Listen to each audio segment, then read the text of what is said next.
Hello বন্ধুরা, কেমন আছো? তোমরা সবাই আশা করছি তোমরা সবাই অনেক ভালো আছো। রিপিস ব্লগিং চ্যানেলে তোমাদের সকলকে স্বাগত।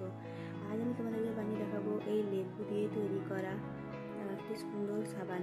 তো এটা হচ্ছে মৌসুমী লেবু। তো এই মৌসুমী লেবুটা দিয়ে আজকে আমি তোমার সাবান তৈরি করে দেখাবো। তো প্রথমে আমি যেটা করবো সেটা হচ্ছে যে এই লেবুটার খোসাটাকে কিন্তু আমি আলাদা করে নেবো। তো এই যে দেখো, আমি কিন্তু এই খোসাগুলোকে এখন ছাড়িয়ে নিয়েছি। এরপর আমি যেটা করবো সেটা হচ্ছে এগুলোকে আমি কিন্তু মিক্সিতে বেটে নেবো।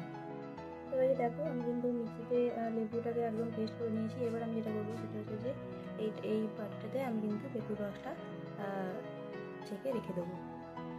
তো এই যে দেখো, আমি কিন্তু এখন জল ফুটছে বাটিতে, আর আমি কিন্তু এই সববারটাকে দিয়ে দিয়েছি এখানে গলানোর জন্য। তো গলার জন্য আমরা কিন্তু অপেক্ষা করবো। তো এই যে দেখো, আমাদের কিন্তু সববারটা গলে গেছে। এরপর আমরা যেটা করবো সেটা হচ্ছে যে আমাদের যে লেবুর রসটা যেটা আমরা করে রেখেছিলাম সেটা কিন্তু আমরা এখানে মিশিয়ে দেবো। ভালো করে নেড়ে দেওয়ার পরে আমরা যেটা করবো সেটা হচ্ছে যে আমি এখানে কিছুটা পরিমাণ লেবুর পাল গ্রেট করে রেখেছিলাম, এগুলো আমি এখানে মিশিয়ে দেবো।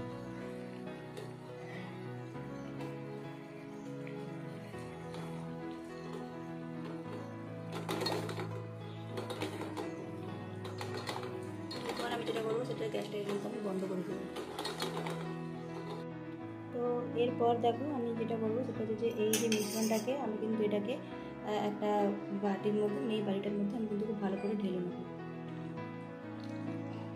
রঙের জন্য আমি এখানে দিয়ে দিয়েছিলাম একটু গ্রিন ফুড কালার। এরপর আমি এটাকে কিন্তু সেট হওয়ার জন্য দিয়ে দেবো। দেখা হচ্ছে এটা সেট হওয়ার পর কেমন দেখতে লাগে সেটা দেখার জন্য কিন্তু একটু ওয়েট করতে হবে।